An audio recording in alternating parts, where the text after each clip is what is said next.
Good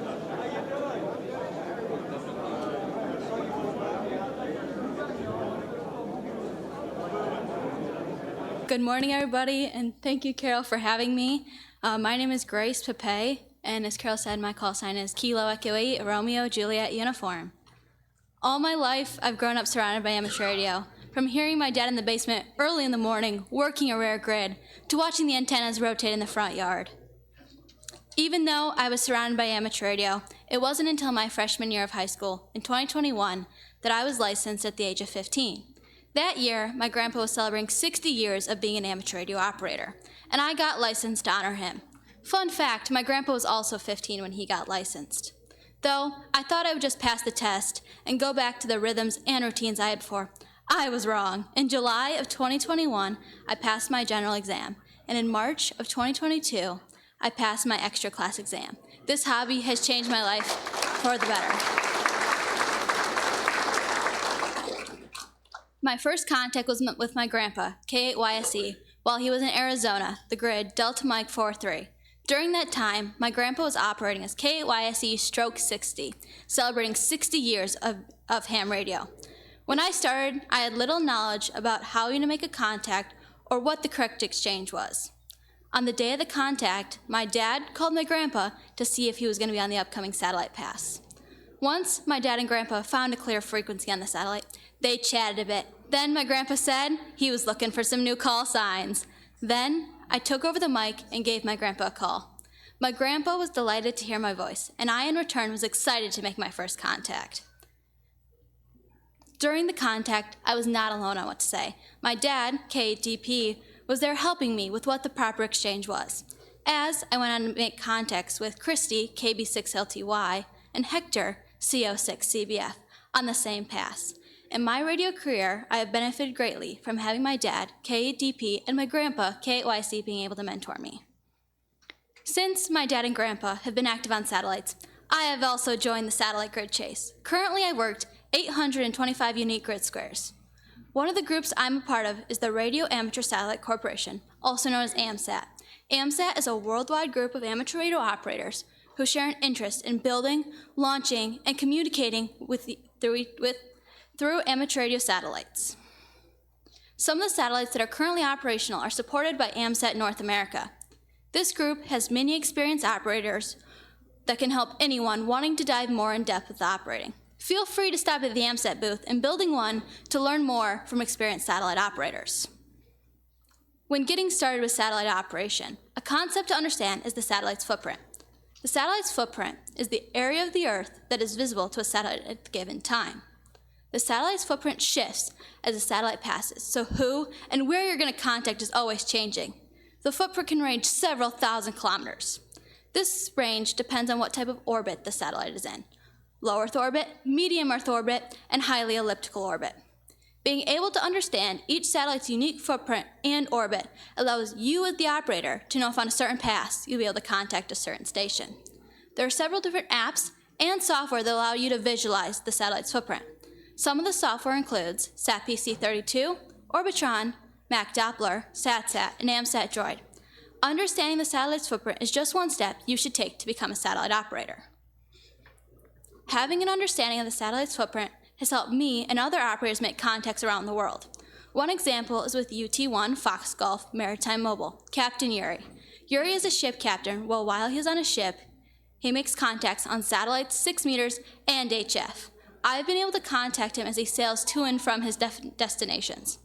Every time I contact him, I can hear in his voice that he is glad to hear me again. This is a relationship that my family has built over many years. According to John Papay, the first time he and other amateurs started contacting Yuri on satellite was while he was on a ship in 2009. This relationship started from just making contacts, allowed my family and I to meet up Yuri and get a tour of the Barnacle while he was in port. Another concept to understand before operating on satellites is the Doppler Effect and how it affects our perceptions from signals orbiting the Earth. When communicating through a satellite, the frequency must be adjusted to compensate for the Doppler Effect. As the satellite moves towards the max elevation, the received signal will appear to increase, and as it moves towards loss of signal, the frequency will appear to decrease. The opposite is true for the transmit side. so the frequency of the satellite can remain constant. There are many different modes of satellites. They range from FM, linear transponder, and digipeaters. FM satellites can be thought of like your local repeater. However, they offer a larger area of coverage. Operations on FM satellites are normally fast-paced and have a quick exchange, due to there being many users trying to make contact at a given time. Currently, as of 2023, all of the FM satellites are in low Earth orbit. In contrast, linear transponder satellites are often slower paced than FM satellites. This is because they typically have over 25 kilohertz to spread out, as if it was a mini HF band. But in some cases, where there's a rare grid or a new DX entity, it does quickly speed up. There are also a few digital satellites. Some of the digital satellites include IO-117 and the ARIS Kenwood D710 that is in the service module on the International Space Station. For the International Space Station data, you would need a radio that can transmit APRS. And for IO-117, you would need special software that can transmit a packet in 1200 baud, or other modulation that the satellite is operating in.